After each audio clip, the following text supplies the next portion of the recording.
it's Jamie from PMR. It's another review. Shimano Talica TAC25II 2-speed.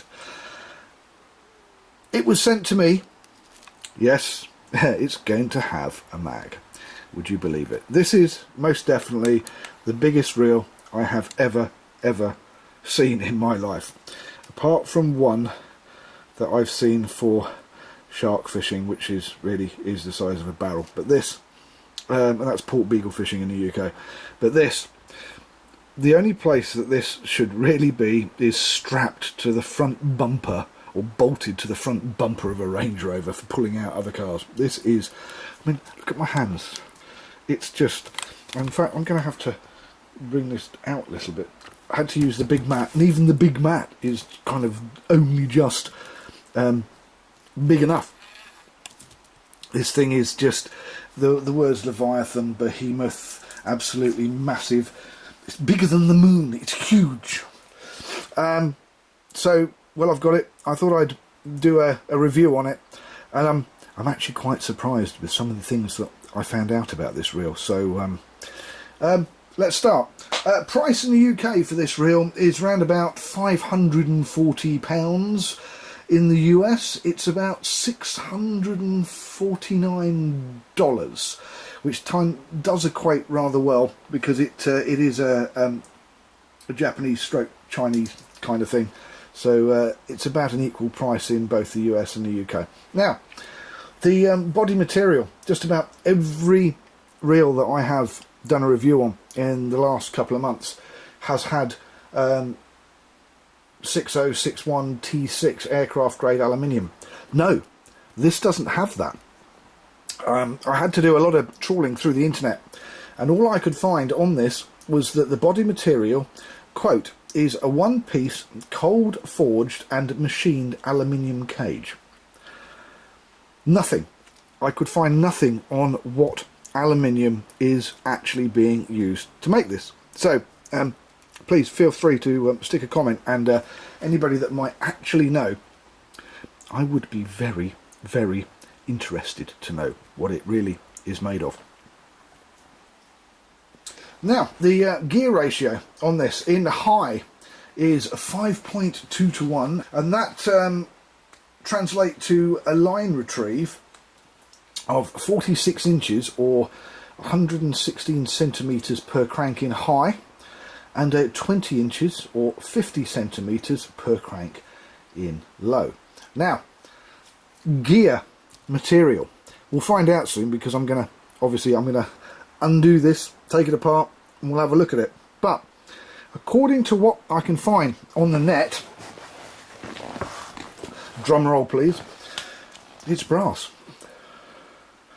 Would you believe it? Brass gears in a reel that's nearly a £600 reel. Kind of got to question that, so we'll be popping this puppy open and having a look to see what's what. Bearings. It has 6 SARB open bearings. Apparently Shimano have pioneered this idea that rather than having a closed bearing with grease in it to try and stop it from getting rusty quickly, because even stainless steel, and it's not marine grade stainless steel, most bearings, it's 302 or 303, which is a softer kind of stainless steel, because 316 marine grade stainless steel is basically too hard, and the best bearings would be bronze, Fossa bronze bearings, but they cost lots of money. So Shimano's come up with this idea that they have this extra treatment on these bearings to make them rust proof. So although there's lots of gumph saying the process for this and process for that, and a lot of stuff that kind of pulls you away from the fact that they're just standard bearings, they are just standard bearings that have a little bit of extra cover on the balls to stop them from rusting. But according to what I've seen on the net when I've had a good look through this, they're pretty much just the same as other bearings. They're not any worse, and they're not any better. So max drag That's a big lever drag. That max drag, 45 pounds. There are smaller reels that do have up to 50 pounds, like the Avet HX twin speed Raptor, which is about 20 to 30% smaller than this, and actually has 50 pounds of drag. So I don't understand why there's only 45 pounds of drag on a reel that's so big. You'd think that there would be at least 50 plus, but there you go. Handle and grip. It's a single position handle, and it's got a rubber grip, which is very similar to the grips that I've seen on the Boss Fury 400, which is only a 250 pound reel. And I've been griping about the fact that these similar type of rubber grips have been on some more expensive Avets. And again, we've got the Shimano thing here. Open that up, there's a nut inside there. Undo the nut, you can get rid of the cheap rubber grip that's a £10 or 15 or 18 buck rubber grip, and put a T-bar on. But you'd think with a reel of this ilk, of this size, of this expense and cost, that you'd have a decent T-bar. Now, there's nothing wrong with this, but you get the same handle on reels that are half the price. Okay, I'm back, and before you say it, yes, we now have different lighting. The battery on the camera decided to die last night. So, we were talking about build quality, and I was about to say that one of the first things I've noticed is that rather than cat bolts, that most of the significant reels that I've done a review on in the last 6 months have got, which are what I would consider a better form of engineering than a standard screw. If I can hold this up so you can see it, it's a standard hex head screw that holds this thing together. That can be good or bad depending if you're trying to get in it and you haven't got a set of Allen keys but everybody's got a screwdriver, or is it just that they're cheaper? Now, there's a question. The other thing that strikes me before I open this is that I want to point out that there's a lot of blurb on the internet regarding this reel, regarding the process that is used after the cold forged aluminium cage has been cold forged, and that there's another covering that's put on it that makes it less porous, because aluminium is actually porous even when it's been anodized, to make it more resistant to seawater. And the first thing that strikes me with this is that, and this is going back to the build quality thing, is that all the other reels that I have reviewed that are of this ilk, or more than say 250 quid's worth, 250 pounds worth, like the Boss Fury 400 by Accurate, which was the cheapest reel, they all are made, all the cages are made from T6, that's 6061 T6 aircraft grade aluminium, which is the best thing to use. And there is no information saying that this is the aluminium that's used on any of these reels from Shimano. And Daiwa is also infamous for using what I would call substandard material, inexpensive reels, and I will quantify that by moving that to one side a minute and bringing this across. Now, this is a cage that's been stripped, and you'd think it was an aluminium cage. It's not. That's why, oh yeah, and it's broken there. That's because it's zinc alloy, which is a very cheap, or much cheaper metal than aluminium. And this comes from a £400 Daiwa reel. This is an ST, Daiwa 7HT ST super tuned cage. The reel costs £400, and yet you go and buy something like an Abu 6500i TSR, which is over £150 cheaper, and it has a proper aluminium one-piece cage, yet this zinc cage. So I'm kind of okay what aluminium are they using, whether they want to do extra coverings or protection when you could just use really good aluminium in the first place. So I'm going to crack this thing open and then I'll be back, because there are too many screws for me to do it on camera without you being very bored watching me do it. Okay, I've got this thing undone and I'm going to pop it open. As I said to you, it's a voyage of discovery for me as well as for you, because I have never opened one of these before. Inside, build quality is good.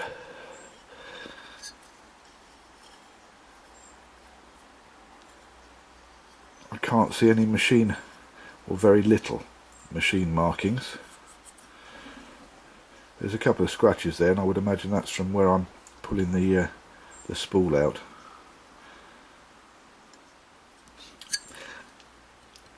It's a little bit cheap on the foot. When you think that all the Avets, got one here, hang on, there you go, have got a machined aluminium foot that is bolted on with torque bolts, and this kind of reminds me of a Pen 525, which is the graphite reel, or the graphite cage, where you have a stainless steel foot bolted on. And again, you know, you're talking a £600 reel here. You'd think it would be possibly a little better.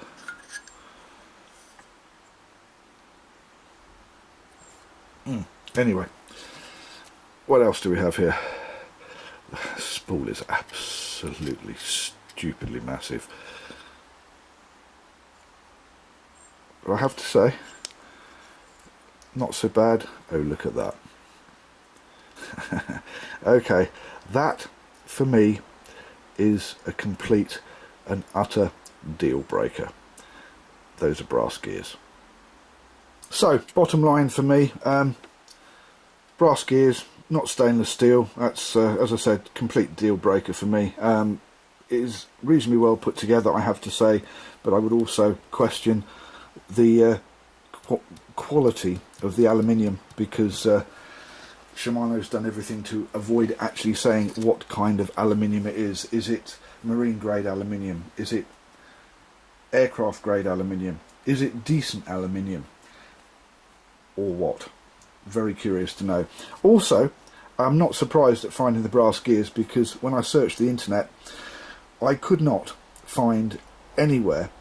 Well, it's not quite true. I did find in the end, after seriously trawling through the internet, one advert in an American website, on an American website, for this reel that did actually say it had brass gears, but everybody else avoids talking about the gears because they're brass.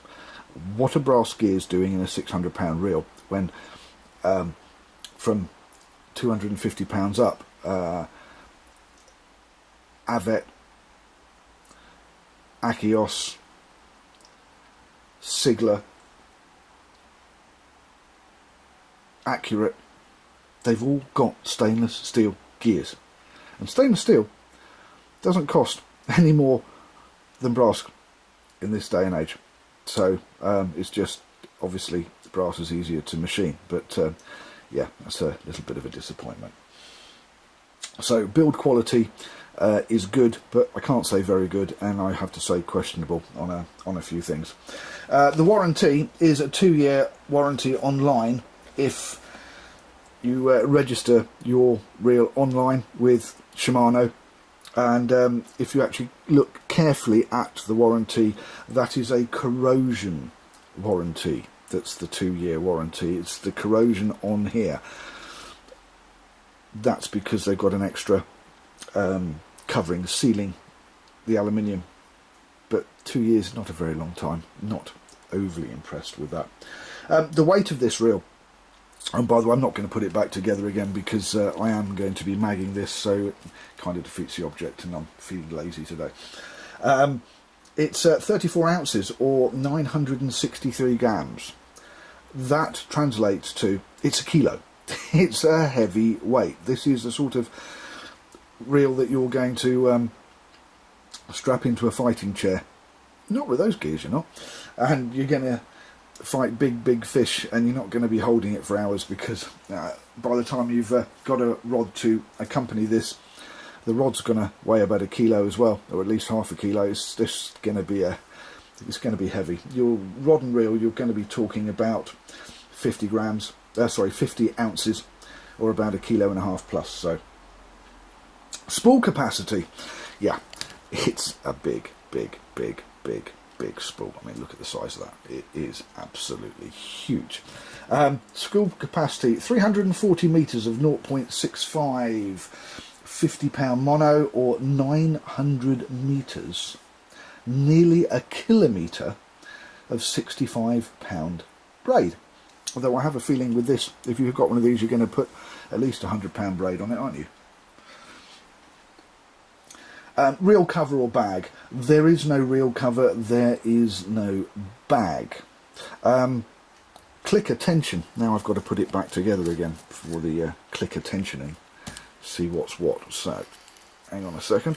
I have to say that it did come apart quite easily when I unscrewed the bits. And see if I can get it in the hole. No comments, please. There we go. There were in fact 1, 2, 3, 4, 5, 6 screws, and the 6 screws that undid the this came off straight away with it. Sorry, that's the one of the strap lugs.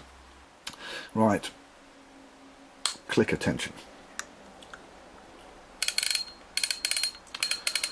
Got to say, it's a medium clicker tension. I don't think that would actually hold a spool like this if you were trawling or trolling. You'd have to bring your lever drag up a little bit. I don't think I've found anywhere any clickers that are really stiff without modification, except for the Accurate reels so far, but we'll see. There's more to be had. There are more reels out there to look at. So, clicker tension, I'm going to give that a medium.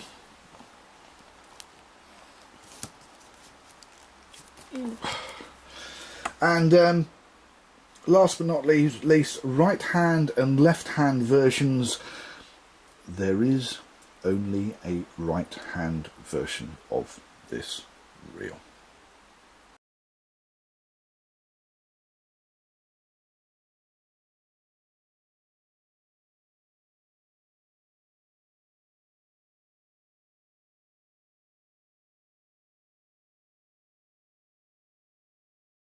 That's it. I'm Jamie. Thank you for watching PMR, Pimp My Reel. You know the drill, guys. The like button's down there. The share button's down there. Hit the like button. Hit the share button. Share the love. Share it with all your friends. And the subscribe button's down there. If you want to get updates, you want to see more of the reviews and bits and pieces that I'm doing, please subscribe.